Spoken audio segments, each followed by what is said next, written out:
everyone, and welcome to RUBIN'S Mind Lab, where we break down the latest research into what it really means. Ever felt like you are just waiting around with nowhere to go and nothing to do, especially with your mind? Today we're diving into some fascinating research that looks at how those everyday waiting moments in the city could actually be like tiny gyms for your mental well-being. It is a big idea. Turning ordinary waiting spaces into places where you can quickly boost your mood and calm your mind without needing extra time or effort. There is a huge need to find new ways to support mental health for everyone. We've seen how cities put exercise equipment in parks so people can work out for free. This research asks, can we do something similar for mental well-being? Can we design our city spaces, especially those boring waiting spots, to help us with quick, simple mental health practices? It's all about this. It is a new way of thinking about waiting, not as wasted time, but as a kind of hidden resource, a latent infrastructure that can help us activate brief well-being practices right where we are. The researchers use something called research through design, which is a super cool way of doing science where they build things and test them in the real world to learn. Started by talking to people who had already gone through therapy. They wanted to know what practices stuck with them and how they managed to keep doing them in their daily lives. They found that people use things like centering meditations, conscious breathing, and even simple phrases or mantras. For example, one person said, "I use it when I feel like I am having a bad day. It is like it immediately flips a switch for me." Another person found that using these kinds of phrases in situations when you are feeling a bit foggy, or even to start the day like a kind of nourishment. They also discovered that physical reminders like written phrases or little banners were really helpful for remembering and using these practices outside of therapy. Took these ideas and put them into the real world. They created these visual messages like short prompts for well-being practices and put them in busy public places like train stations in Amsterdam, Milan, and Barcelona. They looked at how many people actually stopped to look at these messages for at least 5 seconds. Showed some interesting results here. In busy transit areas like Amsterdam Central Station and Milan's Piazza San Carlo, only about 1% of people paused to look at the big LED screen messages. But in the metro transfer corridor in Barcelona, where they used the smaller static poster, about 5% of people stopped. What does this tell us? It suggests that even in super busy places, these simple prompts can grab some attention, and maybe smaller, more grounded messages work a bit better than huge screens. The researchers thought that in busy transit areas, people are focused on getting somewhere, so they're less likely to stop and engage. Was really key. They took a simple sticker with a well-being phrase and gave it to 41 people in 7 different countries.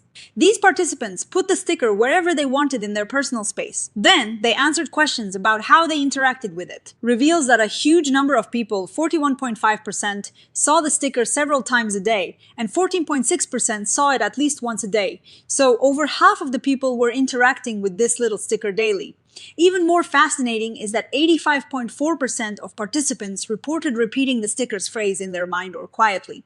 This is huge, because it means the practice could be happening, even when they weren't directly looking at the sticker. One person noted, "Even when I don't have the sticker in sight, the phrase comes back to me on its own." Shows that while many interactions were brief, just seconds, a good chunk lasted longer into minutes or even hours.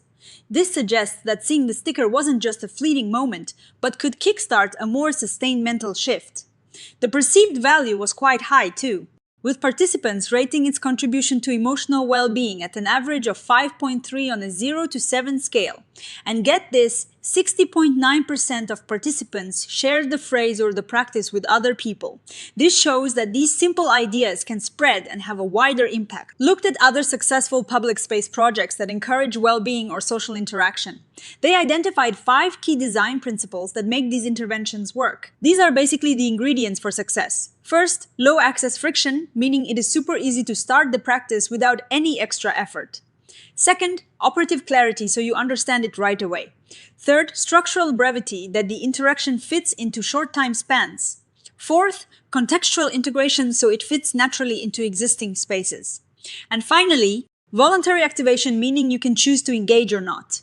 This last one is super important for respecting people's autonomy. Brings all these findings together. It explains that for well-being practices to be activated in everyday life, we need 3 interconnected things. First, spatio-temporal conditions. This is about when it becomes possible. The research suggests that waiting spaces where people are already paused might be better than busy transit areas for this. Second, inner human capacities. This is about what can be activated. It focuses on existing mental skills like mindfulness, appreciation, and compassion that people already have. And third, visual mediating devices. This is about how it is facilitated.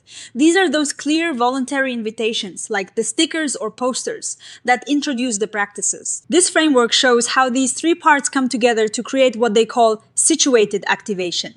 It's like creating the perfect moment and setting for someone to choose to engage with a well-being practice, without it feeling forced. Explains the bigger picture here. The core idea is that widespread mental health support struggles because it requires people to actively seek it out, to have time, money, and specialized knowledge.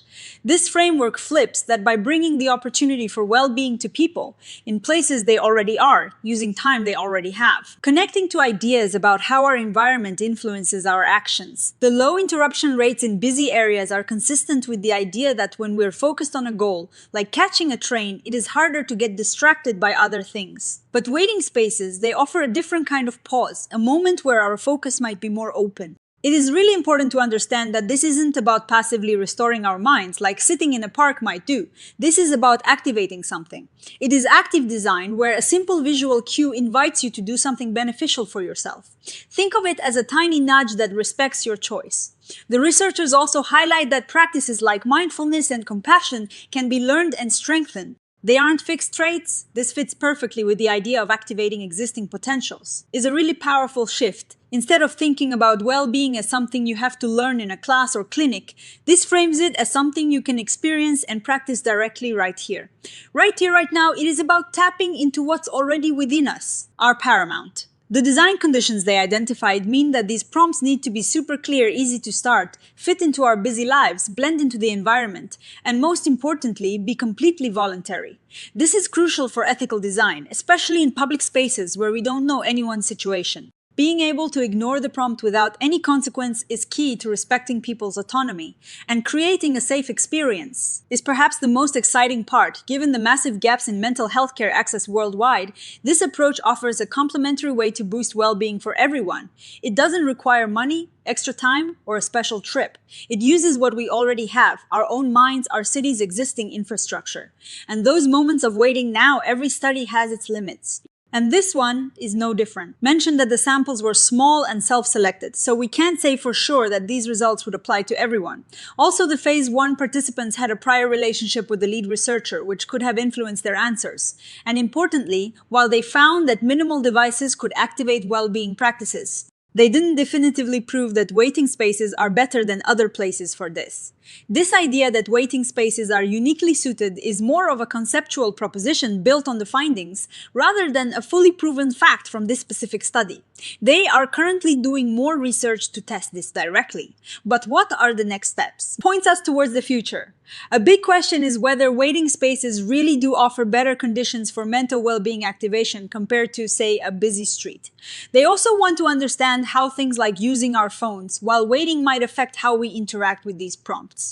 And they're keen to explore how these simple practices, when integrated into the city, might have a collective impact on communities. Could they foster more prosocial behavior like compassion and kindness spreading through our interactions? Wrap it all up beautifully. This research reimagines waiting spaces as potential hubs for well-being. The WPWS framework, built on those 3 pillars: spatio-temporal conditions, inner capacities, and visual devices, offers a transferable way for urban planners and designers to think about public spaces not just for moving through, but for living and thriving in. It is saying that the infrastructure of our cities can do more than just get us from point A to point B. It can subtly support our mental health too. It's a call to consider how the way our cities are built might be making certain forms of attention, reorganization, and care invisible, and how we can change that. My take on this, I think it is a really promising direction. The mental health crisis is so big, we need these kinds of creative, low-barrier solutions. The focus on voluntary activation and integrating into existing spaces is smart and ethical. While we need more research to confirm the specific benefits of waiting spaces, the core idea of using everyday infrastructure for well-being is solid. Imagine walking through your city and seeing these little prompts that gently remind you to take a breath, notice something beautiful, or feel a moment of gratitude. It's not about replacing therapy, but about building a more supportive environment for everyone. Every day, what do you think? Could you see yourself using these kinds of prompts? Let me know in the comments below. And if you found this breakdown helpful, Please give this video a thumbs up, subscribe to Rubin's Mind Lab for more science stories, and hit that notification bell so you don't miss our next dive into the human mind. Thanks for watching.